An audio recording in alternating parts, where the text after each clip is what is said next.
Senhor, a todos os irmãos, irmãs e amigos, nesta hora em que nós queremos meditar sobre a santa palavra do nosso Deus. No evangelho deste fim de semana, em que Jesus, ele acalma uma tempestade, nós vamos atentar para isso. Jesus estava dormindo na parte de trás do barco, com a cabeça numa almofada. Então os discípulos o acordaram e disseram: Mestre, nós vamos morrer, o Senhor não se importa com isso? Então ele se levantou, falou duro com o vento e disse ao lago: Silêncio, fica quieto. O vento parou e tudo ficou calmo. Palavra do nosso Senhor em Marcos, capítulo 4, versículos 38 e 39. Meus irmãos, irmãs, a primeira impressão, querendo ou não, é a que fica, seja para mais, seja para menos. Em muitas escolas de treinamento por aí afora, tentam passar o difícil de um jeito que parece fácil, para tentar animar o discípulo, para que ele abrace aquele projeto ou abrace aquela tarefa da empresa. E haja eventos e encontros motivacionais para não parecer que o difícil é difícil demais e haja desânimo, desmotivação. Daí é preciso impressionar o candidato para que ele continue tentando. Em outros já é o contrário. A ideia é deixar bem claro desde o início que para chegar onde se precisa chegar, a coisa não será fácil. O candidato deve já ir se acostumando com as difíceis particularidades da tarefa, as adversidades e os obstáculos. O aluno é informado que, de vez em quando, ele vai receber algum bônus, um alívio, um apoio, mas ele vai ter que ralar muito para chegar no status desejado. E é muita luta. Assim funciona em algumas escolas. Mar da Galileia, século I, ano 30, 207 metros abaixo do nível do mar é o local. Um lugar em que os ventos frios que descem do Monte Hermon se encontram com os ventos quentes próximos do mar da Galileia, adentram o mar e provocam tempestades, trovoadas, chuvas e muitos ventos. É um transtorno em determinados momentos, especialmente à noite. E em uma tarde qualquer de um desses dias muito trabalhosos, Jesus e seus discípulos cansados, eles precisam se retirar. Eles precisam se afastar um pouco da multidão, o dia foi puxado, a gente já viu isso no decorrer do capítulo 4. E para isso eles optam pela via marítima. Seria a primeira vez que o grupo vai viajar de barco no mar da Galileia? De acordo com os relatos do Evangelho, parece que sim. É a primeira vez que eles estão juntos navegando no mar da Galileia. E essa teria sido a primeira vez. E a primeira vez, segundo dizem, ninguém esquece. E a primeira vez foi marcante. A pergunta é se havia expectativas pela viagem. Foi planejada, foi avisada? Também parece que não. Parece que foi uma possibilidade de momento, um refúgio de momento. Jesus tinha sido repreendido lá pelos fariseus e pela sua família de Cafarnaum, e então é necessário viajar para um outro lugar. E assim eles saem de barco pelo mar da Galileia. E não parece que Jesus de manhã acordou e disse: olha, hoje à tarde eu vou levar a turma para fazer uma sessão de treinamento no mar da Galileia. Também não parece que havia essa ideia na cabeça de nosso Senhor. a coisa aconteceu. Simples assim foi acontecendo. E a viagem então começa. E a gente vai perceber que ela começa do lado oeste, rumo ao lado leste. Sai da região de Cafarnaum e vai para a região de Gadara. O lago da Galileia tinha na sua área mais larga 20 quilômetros de extensão. Aliás, tem 20 quilômetros de extensão. E assim a viagem começou.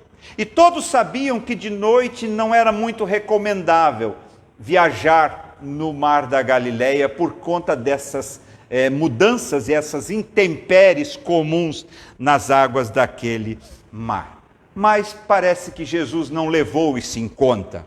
Parece que Jesus não preferiu considerar isso e deixou o plano acontecer. Vamos sair daqui e vamos viajar pelo mar da Galileia.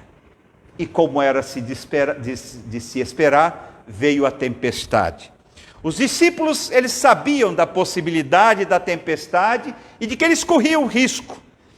Mas parece que por um instante aquela preocupação deu lugar ao sossego. Afinal, Jesus estava no barco. Para que se preocupar? Aquele que curou pessoas, que interviu na natureza dias antes, está conosco. Então sossega e viaja. Tudo iria acontecer muito tranquilamente. Só que não. De repente, a coisa perdeu a tranquilidade. De repente, a tempestade evoluiu e foi num crescendo. As ondas começaram a vir cada vez mais altas, mais volumosas.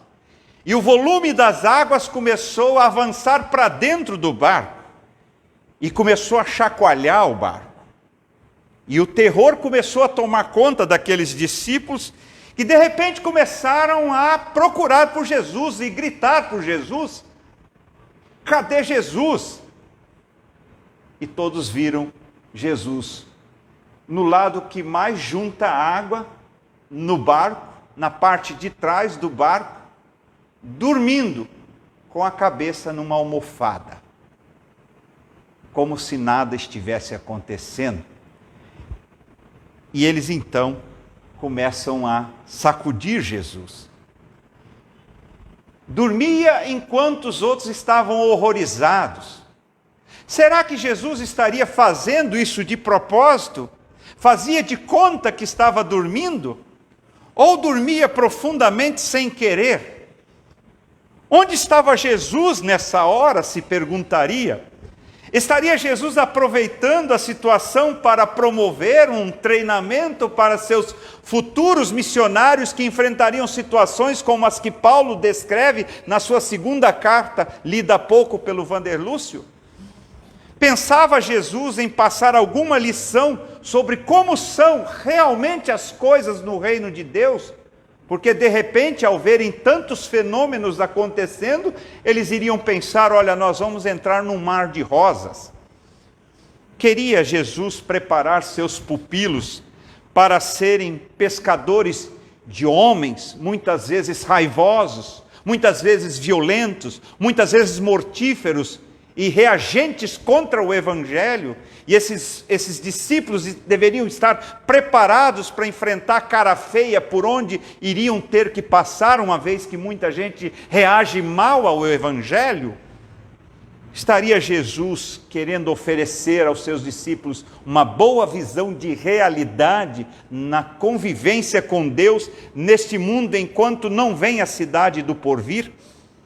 Os lances nos fazem pensar que sim, que tudo isso é possibilidade, que parece que tudo isso está querendo acontecer e Jesus está querendo fazer acontecer. Jesus vai se aproveitar dessa circunstância para treinar seus recém-chamados discípulos, para fazê-los ver como é que as coisas acontecem no reino de Deus. Se é maravilhoso, por um lado, viver sob a graça do Senhor, recebendo as misericórdias e os cuidados divinos, por outro lado, haverá que se enfrentar o campo missionário para poder evangelizar, para poder pregar a palavra e atrair pessoas para o reino de Deus. Mas tudo isso exige treinamento. Tudo isso exige que os discípulos aprendam a se colocar, a se posicionar, a se postar frente às diversas viagens missionárias que haveriam de fazer. Sim, Jesus está querendo preparar os seus discípulos para encarar não só adversidades espirituais decorrentes da pregação do Evangelho e da vivência na fé, que traz sempre a adversidade, traz sempre o contratempo. Jesus está também preparando os seus discípulos para as adversidades naturais, da vida humana, da vida natural, do cotidiano, que apresenta às vezes muitas catástrofes, muitos momentos dramáticos, muitas dificuldades humanas. Então Jesus ele está trazendo os seus discípulos sim para um treinamento, para uma preparação. Enquanto estiverem no mundo, pregando o Evangelho, vivendo a fé, eles vão enfrentar a cara feia e há uma necessidade de preparo, de amadurecimento, e assim há a possibilidade de agir da melhor forma possível. O salmista, no Salmo 119, versículo 71, ele vai dizer o seguinte: foi-me bom ter eu passado pela aflição para que aprendesse os teus decretos. Porque é na aflição que a gente começa a perceber que a gente tem pouco recurso interno e que a gente necessita das demandas de Deus, das ofertas de Deus, da sabedoria do Senhor e do aprendizado da palavra do Senhor para podermos agir, e relacionarmos com as coisas da vida, interagirmos com a vida e vivermos da melhor forma possível os momentos de aflições e de adversidades. O apóstolo Paulo, ele fala lá em Efésios, que Deus enviou um ministério de pastores, evangelistas, missionários, mestres, profetas, com vistas ao amadurecimento espiritual dos filhos de Deus, para que eles não vivam como folhas arrastadas pelo vento, aceitando qualquer coisa como se verdade fosse, e agindo de forma imatura e com desconhecimento de como é que Deus funciona, até onde a gente pode compreender como Deus funciona. O apóstolo Paulo, ele coloca que o Senhor vai nos consertando como conserta-se uma rede. Ele vai nos fazendo bem feitinhos para a gente poder funcionar como discípulos, como missionários do Senhor. Sim, esse era o processo. Essa era a visão. Eu preciso enviar ao campo. Eu preciso enviar para a seara homens e mulheres preparados, maduros, cientes do que acontece, de como Deus interage e como é que termina. E assim se faz o trabalho do reino de Deus no meio de um monte de cara feia que às vezes se encontra pela estrada da vida.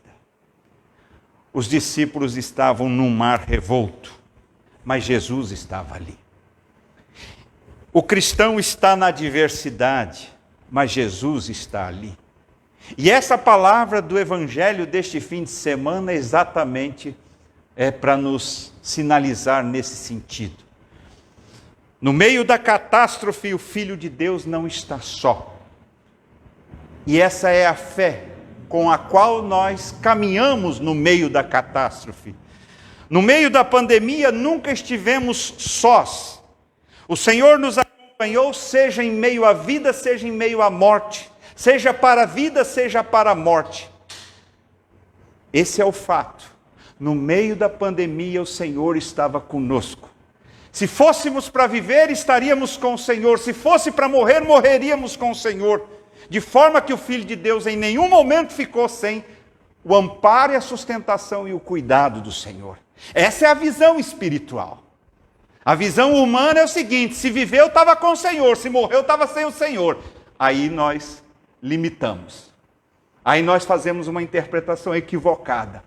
O apóstolo Paulo diz: se vivemos para o Senhor, vivemos. Se morremos para o Senhor, morremos.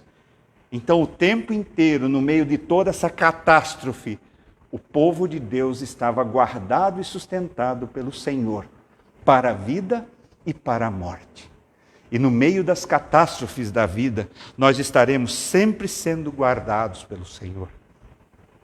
Na vida do discipulado, no meio das adversidades espirituais, do enfrentamento por conta da palavra de Deus, ou talvez por causa de uma postura cristã espiritual no meio da sociedade, talvez nós vamos enfrentar alguma adversidade, alguma catástrofe.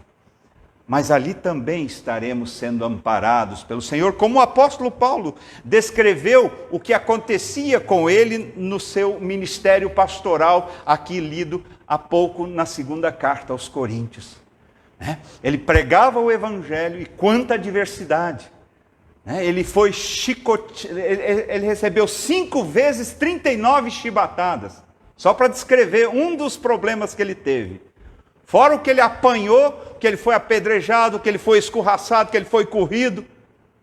E olha que o cara estava com uma palavra de bem, uma palavra do bem. E ele diz, por causa do evangelho, eu passei essas coisas. E às vezes, por causa da evangelização, a igreja vai passar aflições, vai passar adversidades. Na sua casa, talvez, vai surgir alguma adversidade por causa do evangelho. Entre os seus amigos vai ter uma dificuldade por causa do evangelho. Por quê? Você tem a mente de Cristo, seu amigo, seu familiar não tem a mente de Cristo. E aí vai dar alguma divergência e alguma complicação. E talvez por causa do evangelho você vai sofrer algum tipo de perseguição. E é disso que Jesus está falando quando ele traz esse evangelho para a gente. No mundo passais por aflições, mas tenham bom ânimo, eu venci o mundo, e comigo vocês serão mais do que vencedores. Esta é a palavra do Senhor.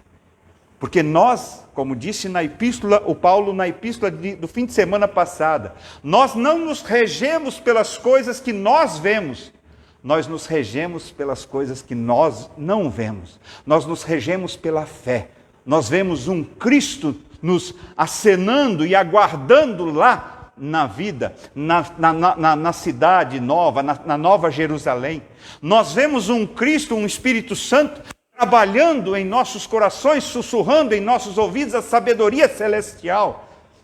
Nós somos um povo que vê com os olhos da fé, e nós entendemos que a palavra do Cristo é a verdade. Isso é a verdade. A gente vê isso com os olhos da fé, e muita gente vê nisso só como um livro, como uma opinião. Para nós, isso aqui é a verdade da vida. E isso gera aflição, gera angústia, gera divergência. Nós somos um povo que não tem aqui cidade permanente. Nós esperamos a cidade que vem. Nós estamos aqui de passagem, junto com Deus, evangelizando e chamando gente para o reino. E é um tempo de tribulação, é um tempo de diversidade, mas é um tempo vivido com o Senhor. E assim foi. Sacudido pelos experientes pescadores para que socorresse o grupo, Jesus reagiu de pronto. Reagiu mesmo diante de uma fala num tom enérgico, e segundo um certo autor, ele achou que o povo foi meio mal educado com Jesus, num tom acusatório. O Senhor está achando lindo que a gente vai morrer, né? Está aí, deixa eles morrerem, deixa eles se acabarem, né? Mas o Senhor, compreendendo as dificuldades humanas, né, a fragilidade humana, ele não levou isso em conta.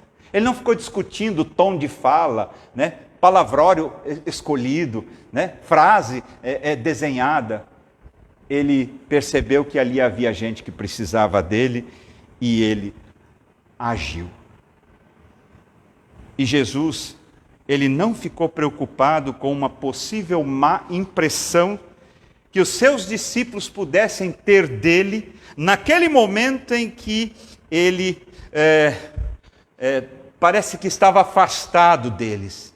Na hora H, eles passaram maus bocados, eles passaram aperto, e poderiam pensar mal de Jesus. Jesus deixou a coisa fluir. Deixa a coisa fluir. É preciso que aconteça, porque eu quero dar a eles a impressão correta. Se eu controlar esse vento logo, eles vão entender tudo errado. Mas eu preciso que o processo aconteça. Eu preciso que o processo aconteça para que a impressão fique correta, o entendimento fique claro. E no reino de Deus, no meu reino, Jesus diz, as coisas vão transcorrer por caminhos semelhantes, onde nós vamos ser chamados a uma postura diante das realidades, a postura de comunhão com o Senhor até o fim, confiança no Senhor até o fim, parceria com o Senhor até o fim, como pessoas maduras, buscando viver a espiritualidade de tal forma que também outras pessoas sejam alcançadas por meio do Evangelho. Jesus orientou e confortou seus discípulos com a calmaria no mar da Galileia. No mundo vocês terão aflições. Nós podemos até querer discutir se esse é o modo certo de se fazer as coisas. Como Jó, no livro dele, queria discutir com Deus como é que se faz as coisas na vida, né? Mas talvez nós vamos ficar sem resposta, se a gente, Senhor, precisa ser assim, precisa ter tanta tempestade, tanta água dentro do barco. Talvez a gente vai querer, Senhor, precisa ser assim. É uma questão natural nossa, não podia funcionar de outro jeito. Mas na sabedoria do Senhor nós vamos dizer, diante da sabedoria do Senhor nós vamos dizer amém. Senhor, eu não entendo porque que o Senhor faz as coisas desse jeito, mas já que o Senhor está fazendo, nós estamos juntos, vamos embolado até o final. E o Senhor diz, no mundo vocês terão aflições, mas animem-se, eu venci o mundo, e comigo vocês serão mais do que vencedores. Cara, ele acalmou o mar. Se Jesus tivesse impedido a tempestade, eles não iam ter nada para contar. Eles não iam nem saber que a tempestade foi controlada antes deles sentirem ela. Mas eles sentiram a tempestade e o Senhor controlou ali, diante dos olhos deles, mostrando que Ele era o Senhor. Assim foi o testemunho do salmista, que relatou a libertação do laço do passarinheiro. Foi o testemunho de Jó, depois do capítulo 38. Foi o testemunho de Paulo, passamos por aflições, mas o Senhor de todas nos livrou. Foi o testemunho dos discípulos, e talvez será o seu testemunho. Eu passei por tempestade, mas o meu Senhor me sustentou. Ele me guardou. E se eu estou aqui, é porque tem um Deus que me carrega no colo e me conduz pelos pastos verdes, pelas águas de descanso, pelas veredas da justiça, e faz a minha história ser abençoada e abençoadora. Que nós possamos enxergar as coisas com essa ótica, para um discipulado maduro, de testemunho vivo para todos quantos nos encontrarem. Que Deus nos abençoe. Amém. Nós vamos, na sequência do nosso culto, confessar a fé cristã. Eu